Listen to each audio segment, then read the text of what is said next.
आखिर क्यों एक परिवार ने त्याग दी संसारिक मोहमाया? आखिर क्यों इस परिवार ने 30 करोड़ की संपत्ति कर दी दान?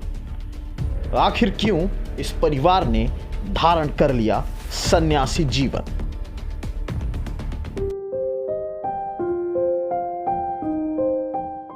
राजनांदगांव में रहने वाला एक परिवार संसारिक मोहमाया को छोड़कर जैन साधु साध्वी बन गया।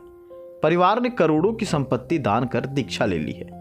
परिवार के सदस्यों ने बताया कि वो लोग स्वेच्छा से अध्यात्म के रास्ते पर जा रहे हैं। उनका मानना है कि इससे बेहतर कुछ नहीं हो सकता।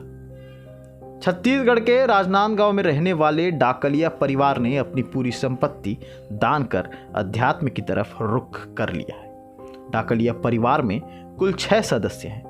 इनमें 5 लोगों ने विधिवत तरीके से साधु साध्वी की दीक्षा ली है।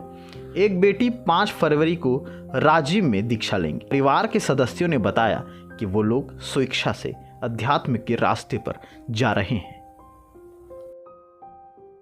मुमुक्षु भूपेंद्र डाकलिया, पत्नी मुमुक्षु सपना, बेटे मुमुक्षु देवेंद्र और मुमुक्षु हर्षित के साथ दोनों बेटियां मुमुक्षु महिमा और मुमुक्षु मुक्ता के अलावा कोंडागांव की मुमुक्षु संगीता गोलछा, राजनांदगांव की मुमुक्षु सुशीला लूनिया ने श्री जिन पीयूष सागर सूरीश्वर जी की मौजूदगी में दीक्षा ग्रहण की। इस ऐतिहासिक अवसर पर जैन समाज के सैकड़ों लोग मौजूद थे।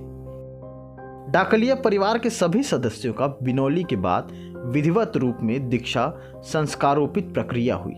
सभी ने आचार्य पीयूष सागर महाराज के सानिध्य में जैन साधु साध्वी की दीक्षा ग्रहण की। दीक्षा समारोह को लेकर शहर के जैन बगीचे में समाज की तरफ से व्यापक तैयारियां की गई थी।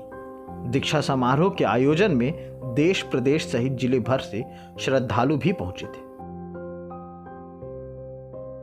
बता दें, मुमुक्षु भूपेंद्र ने बताया कि उनकी प्रॉपर्टी करोड़ों में है, जिसमें जमीन, दुकान से लेकर दूसरी संपत्तियां भी शामिल हैं। 9 नवंबर को उनके परिवार ने दीक्षा लेने का निर्णय लिया। इसके बाद पूरा परिवार एक साथ संयम के पथ पर चल पड़ा।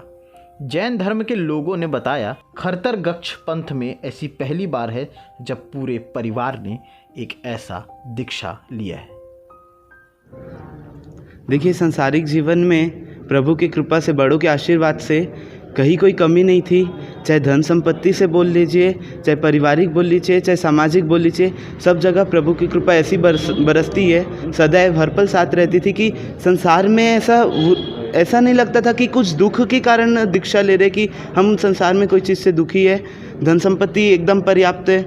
ऐसे कई सारे सब बिजनेस, अलग अलग व्यवसाय थे। और लेकिन जब गुरु भगवंतों के सानिध्य में आए हैं, जैसा कि अभी फिर कहा था हमने कि जिस युग में अपन हर एक छोटी इच्छा के पीछे दौड़ते हैं, एक इच्छा पूरी हुई तो दूसरी इच्छा के पीछे, दूसरी इच्छा पूरी तो तीसरी, लेकिन इच्छाओं का अंत नहीं आता। उस समय अपनी इच्छा ही ना रहे, इस इच्छा के पीछे जो चलते हैं वो होते हैं गुरु भगवंत। और उनके जैसे जैसे निकट आते तो ऐसा लगता है कि मैं क्यों इतनी इच्छा करता हूँ, इतनी एक्सपेक्टेशन क्यों। एक्सेप्टेंस करना चाहिए। एक्सपेक्टेशन तो एक पशु जगत के जीव को भी रहती है कि मेरे को अच्छा खाने को मिल जाए, अच्छा रहने को मिल जाए। वही करना था तो भगवान ने अपने को उसके लिए मानव जन्म नहीं दिया है। वो तो अपन पशु जगत में भी रह के अपने खाने की, रहने की, अपने परिवार की व्यवस्था सुचारू रूप से एक बार चला सकते थे।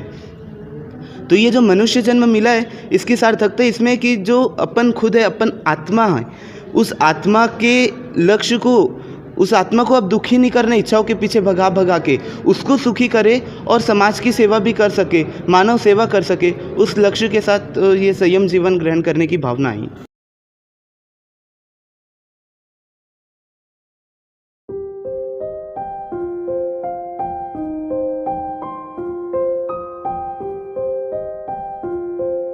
मैं जो इसके लिए प्रेरणा मिली, परम पूज्य आचार्य भगवान श्रीमद जिन पीयूष सागर सूरीश्वर जी महाराज साहब के पावन निसरा में हमने उनके संपर्क में रहे, और उनके चरणों में रहने से हमें धीरे धीरे ये बोध होते गया।